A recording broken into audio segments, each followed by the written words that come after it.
أعوذ بالله من الشيطان الرجيم. بسم الله الرحمن الرحيم.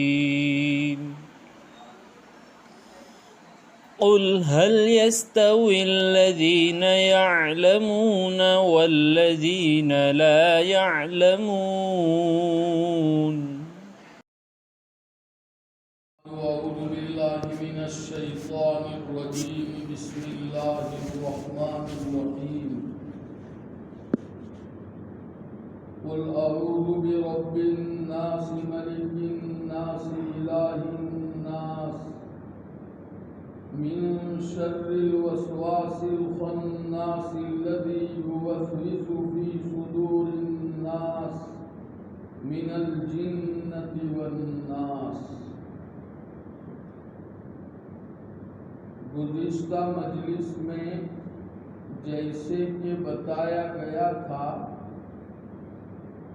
کہ اس صورت میں اللہ رب العزت نے وسوسہ ڈالنے والے کے شر اور اس کی برائی سے اپنی پناہ مانگنے کی تاکید فرمائی ہے،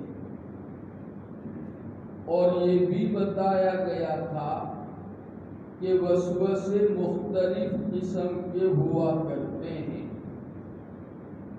کبھی آدمی کے دل میں ایمان کے متعلق وسوسہ آتا ہے کہ میں اللہ کی توحید پر، رسالت پر، آخرت پر ایمان لایا ہوں، تو آیا وہ حقیقت ہے بھی یا نہیں ہے. اس طرح کے وسوسے شیطان کی طرف سے ڈالے جاتے ہیں. بتایا گیا تھا مومن کو اس سے گھبرانا نہیں چاہیے، یہ تو اس کے ایمان کی علامت ہے. اگر دل میں ایمان نہ ہوتا تو شیطان کو کوئی ضرورت نہیں تھی کہ وہ ایمان کے متعلق وسوسے پیدا کرے.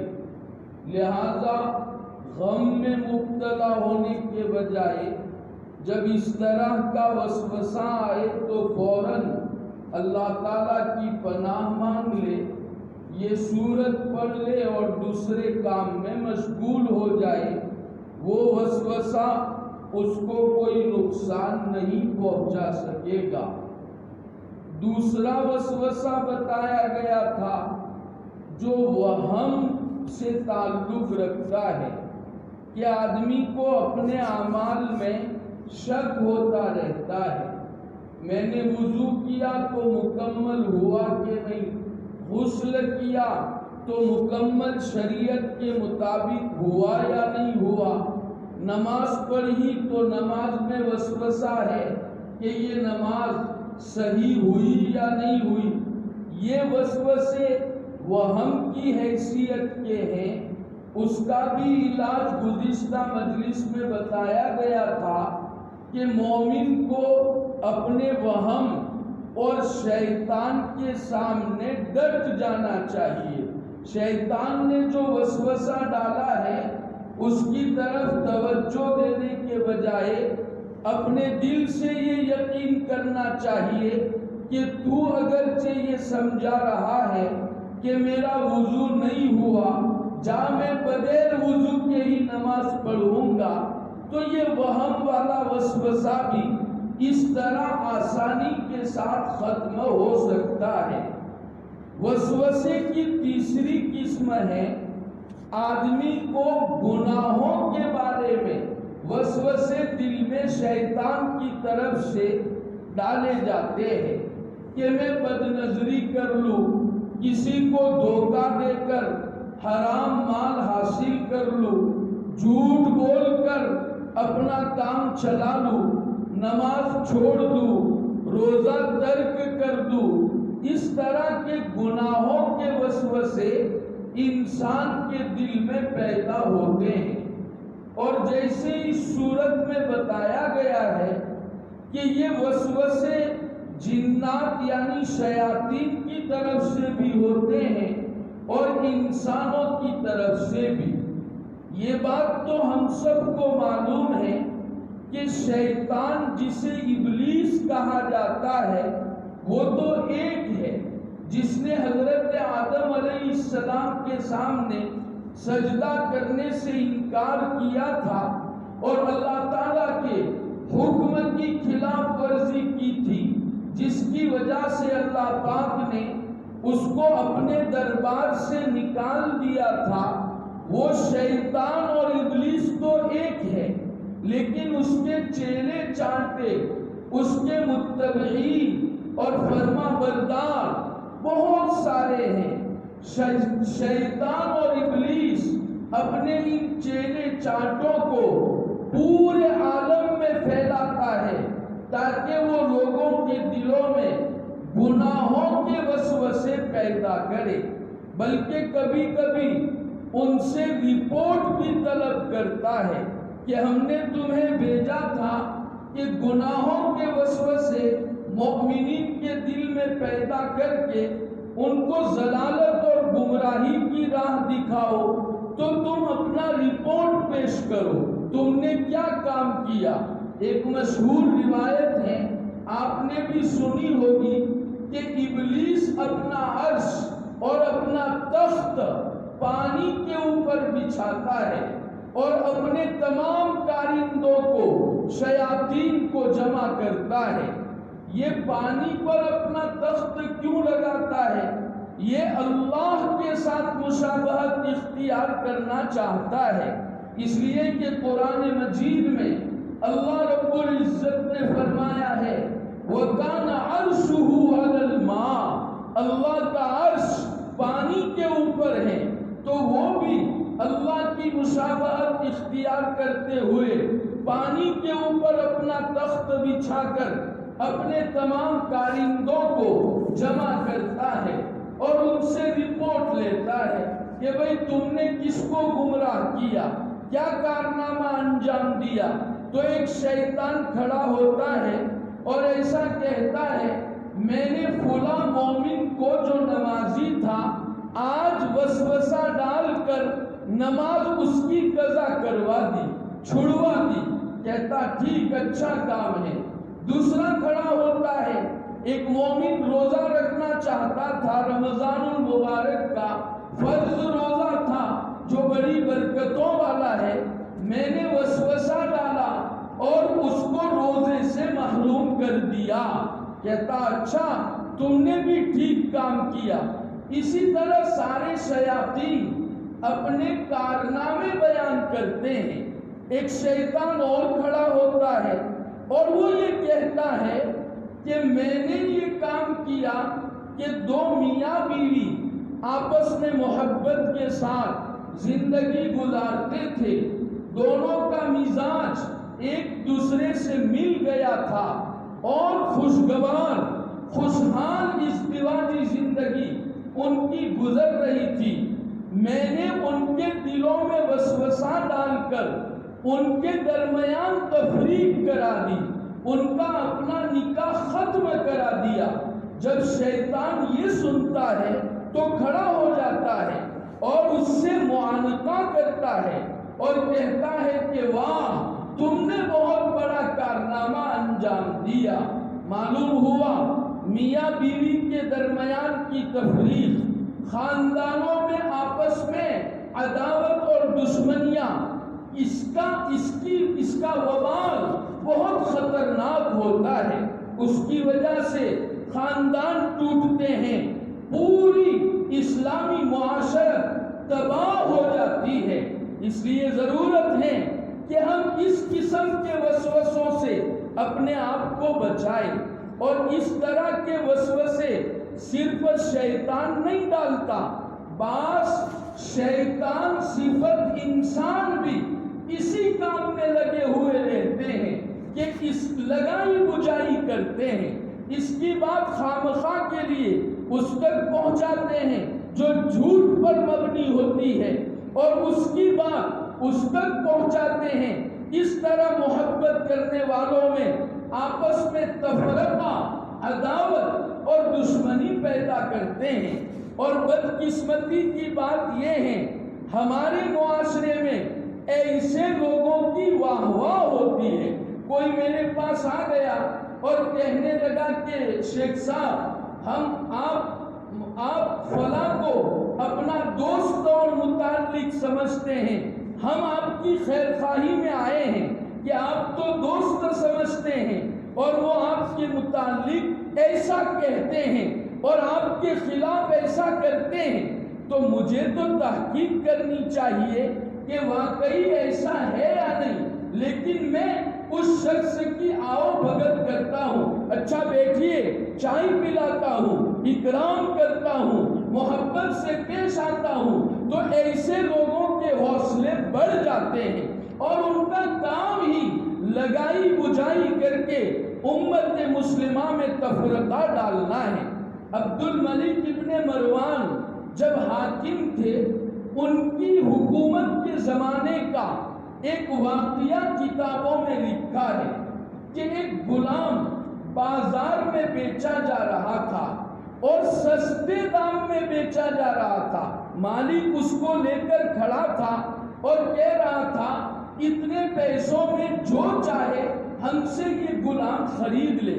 ایک آدمی کا وہاں سے گزر ہوا، اس نے دیکھا کہ غلام تو بہت اچھا ہے، اٹا کٹا اور تگڑا غلام ہے اور خدمت میں بہت اچھی طرح کام آوے ایسا غلام ہے اور بہت سستے دام میں مل رہا ہے، تو اس کو خرید لینا چاہیے۔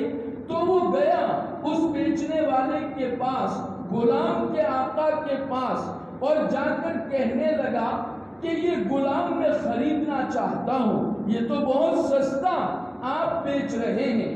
تو بیچنے والے نے کہا بھائی سستا اس لیے بیچ رہا ہوں کہ یہ غلام ویسے تو بہت اچھا ہے، لیکن اس کے اندر ایک عیب ہے کہ وہ لگائی بجائی کرتا ہے، اس کی بات یہاں اور اس کی بات وہاں، اور خامخواہ کے لیے لوگوں کے درمیان تفریق ڈالتا ہے، یہ عیب اس میں ہے، اس لیے میں سستے دام میں بیچ رہا ہوں۔ پہلے زمانے میں لوگ دیانت دار ہوتے تھے، کسی کو دھوکہ دے کر کوئی چیز نہیں بیچتے تھے، دھوکہ بازی کر کے کسی سے زیادہ پیسہ حاصل نہیں کرتے تھے، بلکہ ان میں صدق تھا، سچائی تھی، امانت تھی۔ اور ضرورت ہے مسلمانوں تجارت کی لائن کا جو شریعت کا ایک بہترین نظام ہے اس کو اپنایا جائے۔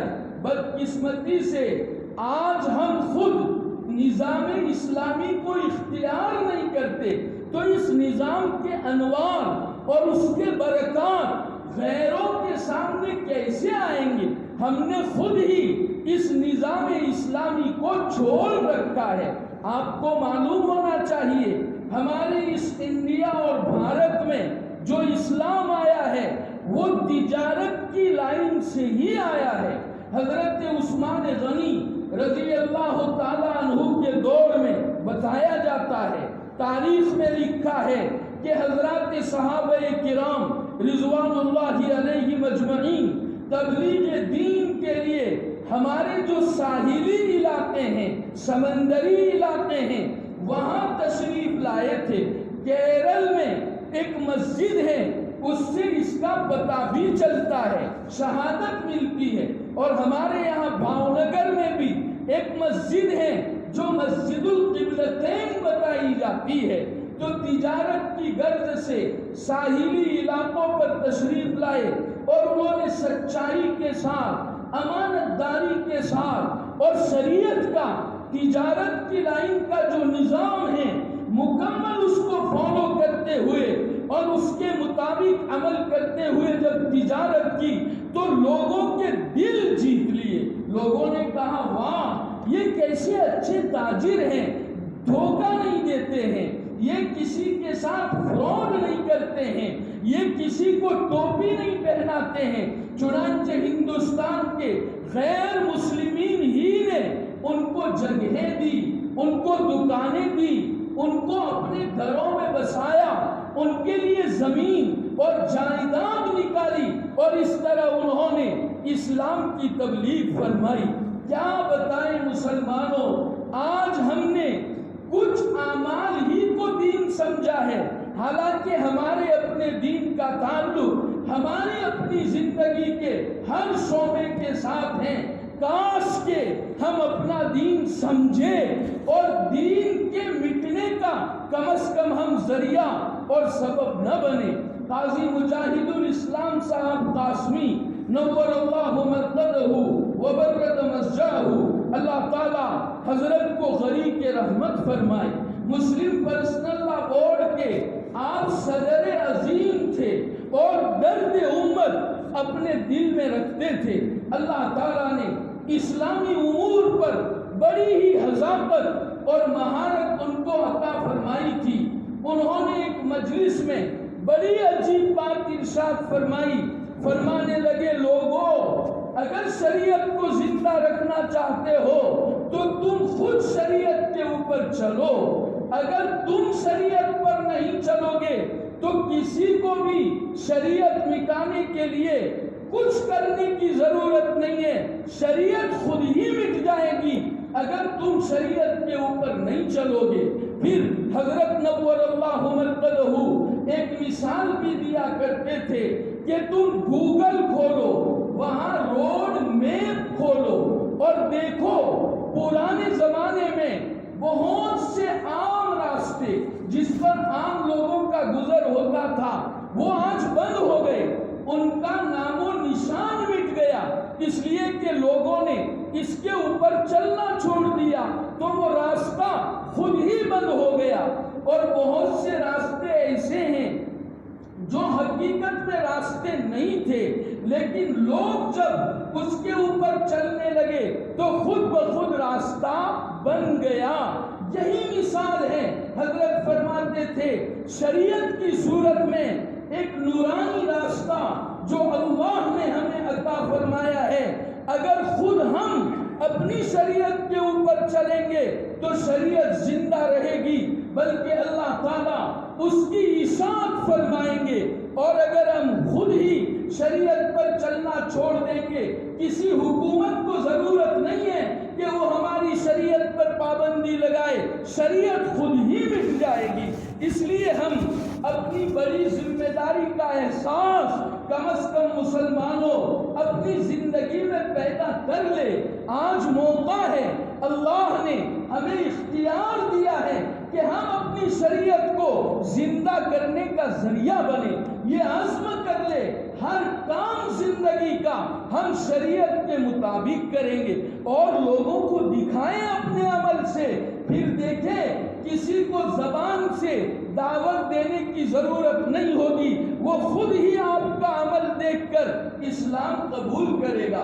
میں آپ کو ایک مختصر اپنا ذاتی چھوٹا سا واقعہ سنا کر آگے اپنے مضمون کی طرف بڑھتا ہوں۔ ایک مرتبہ میں بازار میں اپنی فیملی کے ساتھ خریدی کرنے کے لیے گیا تھا، عید کی خریدی، تو میرے گھر والے کپڑا خرید رہے تھے، میں نے کہا تم خرید لو، میں نماز پڑھ کے آتا ہوں۔ بہرحال وہ بھاؤ تاؤ کر رہے تھے، اس نے گھر والوں نے کہا 600 روپے میں اگر دینا ہو تو ہم لیں گے۔ وہ کہنے لگا نہیں بہت کم ہے، کم از کم 650 تو دے دو، میرا آج کوئی بکری نہیں ہوئی، کوئی گاہک نہیں آیا، اس لیے میں کم منافع میں دے رہا ہوں، 600 میں میرا نقصان ہو جائے گا۔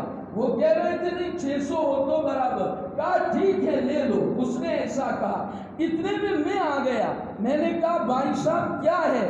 کہنے لگے کہ انہوں نے بھاؤ کرایا ہے اور میں نے اخیری 650 کہا تھا لیکن یہ نہیں مانے تو 600 میں نے دے دیا۔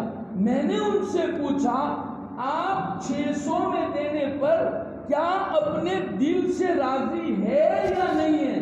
اگر دل کی خوشی کے ساتھ 600 ہمیں آپ دیں گے تو یہ میرے لیے حلال ہوگا، اور ناراضگی کے ساتھ دیں گے تو ہمیں اس کی ضرورت نہیں ہے، میں 650 کیا 700 روپے آپ کو دوں گا۔ کہنے لگ پانی پانی ہو گیا، کہا مولانا صاحب کیا کہتے پھر کہیے۔ میں نے کہا ہماری اپنی شریعت نے ہمیں یہ ہدایت فرمائی ہے، ہمارے آقا صلی اللہ علیہ وسلم نے فرمایا ہے لا یحل مال امرئ مسلم الا بطیب نفس منہ، کسی آدمی کی دلی خوشی کے بغیر اس کا مال آپ کے لیے حلال نہیں ہوگا۔ میں نے گھر والوں سے کہا 700 روپے اس کو دے دیجئے، گھر والے کہنے لگے عجیب ہو، 600 میں تو ہم نے سودا کر لیا تھا۔ میں نے کہا نہیں، ایسا نہیں ہوتا ہے۔ وہ شخص پانی کا اچھا تمہاری شریعت کے اور مذہب اسلام کے ایسے اصول ہیں، کہا مولانا تھوڑی دیر آپ بیٹھ سکتے ہیں؟ میں نے کہا بالکل بیٹھ سکتا ہوں۔ میں بیٹھا اور اس نے کچھ چیزیں مجھ سے پوچھی، وہ تفصیل لمبی ہے۔ میں نے بتایا ہماری اپنی شریعت اس کے بارے میں ہماری یہ رہنمائی کرتی ہے۔ وہ کہ سر پکڑ کے بیٹھ گیا کہ واہ، یہ نظام اور یہ قانون کسی انسان کا بنایا ہوا ہو ہی نہیں سکتا، بلکہ یہ اوپر والے کا بنایا ہوا قانون ہے۔ اور میں نے کہا بھی الیوم اکملت لکم دینکم واتممت علیکم نعمتی ورضیت لکم الاسلام دینا۔ لیکن مسلمانوں، ہم نے اپنے عمل سے کہاں کسی کو کوئی اسلام سمجھایا ہے؟ اللہ ہمیں معاف فرمائے۔ اسلام کی اہمیت ہمارے اپنے دل سے ہی نکل گئی ہے اور ہم خود ہی اسلام سے بیزار ہو گئے ہیں اور یہ تمنا کرتے ہیں اسلام اس ملک میں اور عالم میں زندہ رہے۔ یہ خیال است و محال است و جنون، ایسا کبھی نہیں ہو سکتا ہے، یہ پتھر کی لکیر ہے۔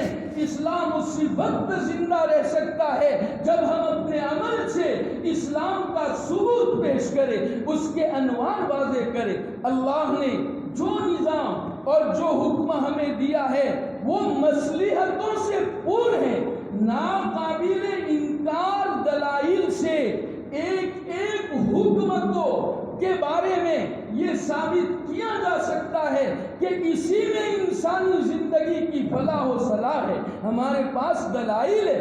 یہ بات اور ہے کہ کسی کا ذہن ان حکمتوں کی طرف نہ پہنچے، لیکن اللہ تعالیٰ اپنے اہل علم بندوں پر ان حکمتوں کو کھولتا ہے۔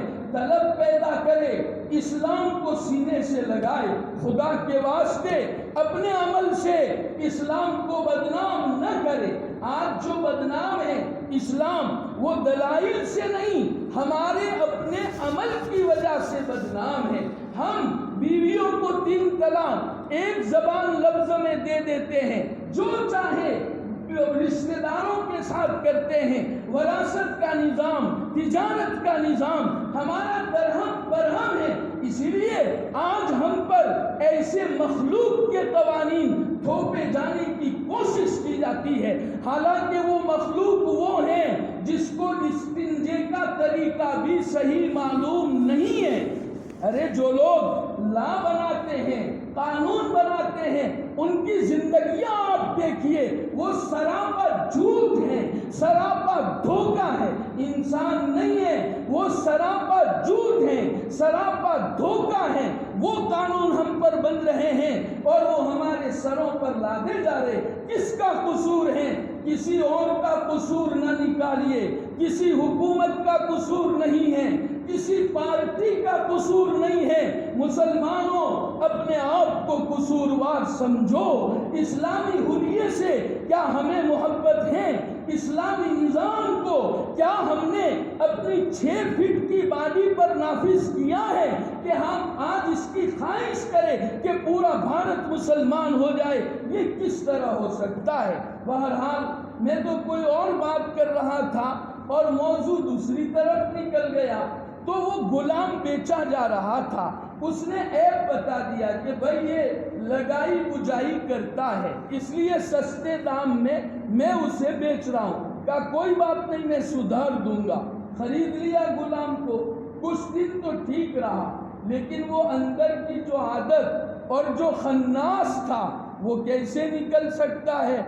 خیال آیا کہ میرا جو آقا ہے اور آقا نہیں ہے، بڑے محبت سے رہ رہے ہیں، ان کے درمیان تفریق پیدا کرنی چاہیے۔ اب اس نے کیا کیا؟ اپنی آقانی سے کہا تم میری محسنہ ہو، بڑی اچھی ہو، میری خدمت گزار ہو، اب مجھے کہنا نہیں چاہیے لیکن تمہارے جیسا محسن میرا اگر نہ بتاؤں تو بہت بے وفائی ہو جائے گی، اس لیے بتا رہا ہوں۔ کہا بتائیے کیا ہے؟ کہا تمہارے شوہر یعنی میرا آقا دوسری عورت کے ساتھ لگ گیا ہے اور تمہیں وہ کوئی حیثیت نہیں دیتا، اور ان قریب وہ تمہیں طلاق دے دے گا، اور جس سے محبت کرتا ہے اس کو آ کر بسائے گا۔ یہ تو ایک دم سے حیرت زدہ ہو گئی کہ میرے شوہر کے بارے میں میرا ایسا گمان کبھی نہیں رہا۔ کہنے لگی کیا کرنا چاہیے؟ کہا تم ایک کام کرنا، تمہارے شوہر جب سو جائے تو ان کی داڑھی کا ایک بال استورے سے کاٹ لانا، میں منتر کروں گا تو جس سے محبت کرتے ہیں ان سے نفرت ہو جائے گی، لہذا ایک بال کاٹ لینا اور استورے سے کاٹنا، کینچی ویچی نہیں چلے گی۔ کہا ٹھیک ہے، استورے سے کاٹا ہوا ہی کام آئے گا۔ یہاں یہ کیا۔ دوسری طرف آقا کے پاس گیا، کہا آقا آپ میرے محسن ہیں، اچھی طرح پالتے اور پوستے اور بڑا کرتے ہیں، نہ کہنے کی بات ہے لیکن کیا کروں، میرا دل نہیں چاہتا کہ آپ کے ساتھ بے وفائی کروں۔ کہا جی کیا ہے؟ اعتماد میں لیا، پھر کہا کہ تمہاری جو بیوی ہے میری آقانی ہے، اس کا دوسرے مرد کے ساتھ غلط تعلق ہو گیا ہے، اور آج رات کو جب آپ سوئیں گے تو وہ استورا لے کر آئے گی اور تمہارا گلا کاٹ دے گی تاکہ اس کا راستہ ہموار ہو جائے۔ دیکھ رہے ہیں آپ؟ چنانچہ یہ مولا گھر آیا، لقمے تو اتر نہیں رہے تھے، جیسے ویسے کھانا کھایا اور سو گیا۔ سویا نہیں تھا، سونے کی حیت بنائی، سو کیسے سکتا؟ وہ سمجھی کہ سو گیا ہے، استورا لے کر داڑھی کا بال کاٹنے گئی۔ مولا کو یقین ہو گیا ہاں مجھے قتل کرنے آئی ہے، تو اسی استورے سے اپنی بیوی کو قتل کر دیا۔ بیوی کے گھر والوں کو پتا چلا کہ اس طرح اس نے مار ڈالا ہے، وہ آئے اور شوہر کو بھی قتل کر دیا۔ آپ نے دیکھا کوئی حقیقت نہیں تھی بات کی، لگائی بجھائی کر کے کس طرح اس نے جانوں کے ساتھ کھلواڑ کیا۔ مسلمانوں، ہمارے معاشرے میں اس طرح کے لوگ موجود ہیں، ان کو سمجھو اور ان کی باتوں میں آ کر خامخواہ کسی کی دشمنی اپنے دل میں پیدا نہ کرو۔ خدا را کچھ عقل سے کام لو۔ آپ کے سامنے آ کر جو دوسرے کی لگائی کرتا ہے وہ آپ کی لگائی بھی دوسرے کے ساتھ کرے گا۔ اس طرح کے لوگوں کی بات پر اعتماد کر کے ہم اپنی زندگیاں تباہ کر رہے ہیں۔ اس صورت کا تقاضا یہ ہے کہ ہم ایسے لوگوں کو سمجھے۔ باقی تفصیل انشاءاللہ آئندہ مجلس میں عرض کی جائے گی۔ اللہ رب العزت دین متین کی عظمت ہمارے اپنے دل میں پیدا فرمائے، اور جو نظام حیات شریعت اسلامیہ نے نورانی ہمیں عطا فرمایا ہے اس پر عمل کرنے کی اور اس کو اختیار کرنے کی اور فخر کے ساتھ اس پر جمے رہنے کی سعادت اللہ ہم سب کو اپنے فضل سے نصیب فرمائے۔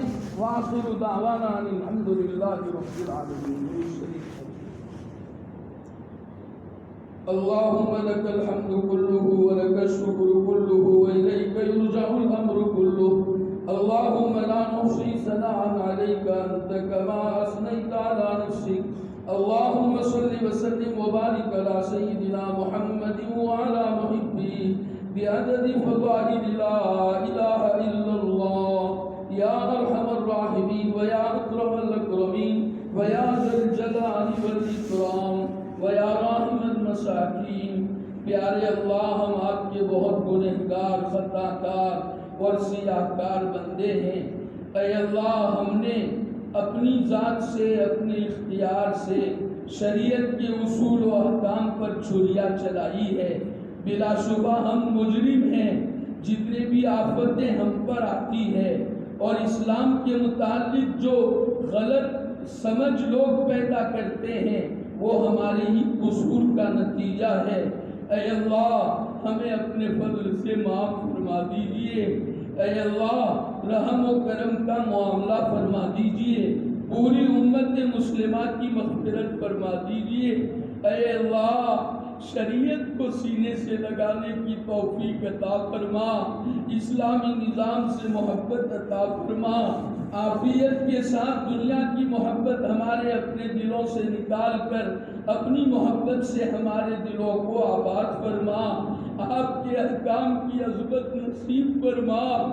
اے اللہ، محمد الرسول اللہ صلی اللہ تعالی علیہ وسلم اور آپ کے مبارک طریقوں سے پیار اور محبت نصیب فرما۔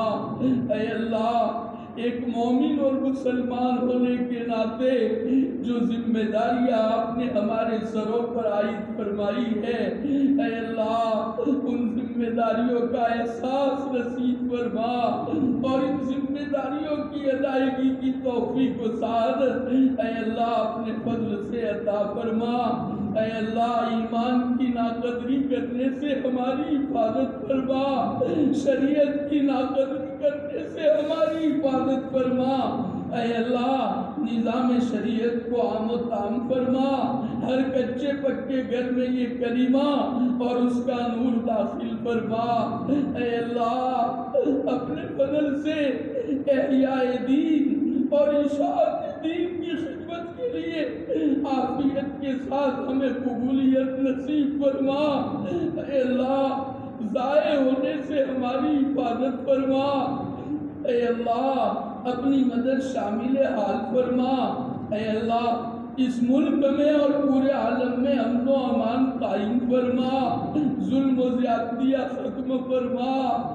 اے اللہ، جو لوگ اس ملک کے دشمن ہیں ان کو ہدایت سے مالا مال فرما، اور جن کے دلوں میں ہدایت نہیں ہے، جن کے مقدر میں ہدایت نہیں ہے اور جو اسلام اور مسلمانوں کی جڑیں اکھاڑنے میں لگے ہوئے ہیں، اے اللہ ان کو عبرتناک سزائے عطا فرما۔ ان کے جتنے پیغنڈے ہیں اے اللہ ان کو فیل فرما، اسلام کا بول بالا فرما، پورے عالم میں امن قائم فرما۔ اے اللہ، حضور اکرم علیہ السلام نے جتنی بھلائیاں مانگی ہے ہمیں اور پوری امت کو نصیب فرما، جن شرور سے پناہ چاہی ہے ہماری اور پوری امت کی پوری حفاظت فرما۔ اے اللہ، ہم کبھی آپ سے مانگ کر محروم نہیں ہوئے ہیں، اس مرتبہ بھی اور آئندہ بھی کبھی محروم نہ فرما۔ وصلی اللہ علی النبی الکریم برحمتک یا ارحم الراحمین، آمین، بحرمت سید المرسلین صلی اللہ علیہ وسلم۔